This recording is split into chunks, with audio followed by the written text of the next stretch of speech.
Hello friends, അപ്പോൾ നമ്മൾ കുറേ നാളുകൾക്ക് മുമ്പേ കുഴിച്ചിട്ട് ഒരു മധുരക്കിഴങ്ങ് അത് എങ്ങനെയുണ്ടെന്ന് നോക്കാം. അതിപ്പോൾ പൂത്തു കേട്ടോ, ചെടി വളർന്നു, അത് പൂത്തു.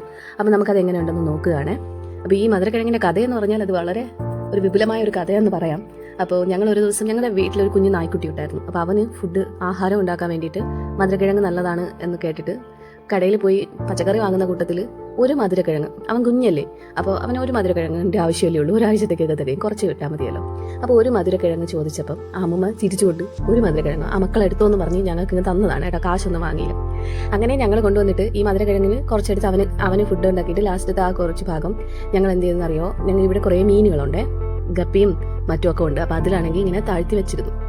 അങ്ങനെ വച്ചിരുന്നപ്പോഴേക്കും അതിൽ നിറയെ വേരുകളൊക്കെ വന്ന് ഇലകളൊക്കെ വന്നു. അവസാനം ഒരു ദിവസം അതിനെ എടുത്ത് മാറ്റി ഇവിടെ വെറുതെ ഇരുന്ന ഒരു കവറായിരുന്നു. ഈ മണ്ണിങ്ങനെ നിറച്ച് വേറെ എന്തോ ചെടി നട്ടിരുന്നു, അത് ചീഞ്ഞു പോയി. അങ്ങനെ എന്തോ ഇത് വെറുതെ ഇങ്ങനെ ഇരുന്ന ഒരു കവറാണ്. ആ കവറിൽ അങ്ങ് വെറുതെ ഒന്ന് താത്ത് വെച്ചതാണ്. അപ്പോൾ കുറേ നാൾ കഴിഞ്ഞ് ഇപ്പോൾ നോക്കുന്ന സമയം അപ്പോൾ ഇത് നോക്കിക്കോ, വലിയ കിഴങ്ങ് കേട്ടോ. ഇത്രയും ഞങ്ങൾ പ്രതീക്ഷിച്ചിട്ടുണ്ടായിരുന്നില്ല, ഞാൻ ഒട്ടും പ്രതീക്ഷിച്ചിട്ടുണ്ടായിരുന്നില്ല. വലിയ കിഴങ്ങാണല്ലോ അത്. അപ്പോൾ ഒരു ചെറിയ പീസിൽ നിന്ന് നമുക്ക് 2 നല്ല വലിയ കിഴങ്ങ് കിട്ടിയിട്ടുണ്ട്. ഇതിൻ്റെ ബാക്കി നമുക്കെടുത്ത് വീണ്ടും നട്ട് വയ്ക്കാം. ഇത് മുളയ്ക്കോ ഇനി വേറെ കിഴങ്ങുകൾ കിട്ടുമോ എന്നൊക്കെ നോക്കാം.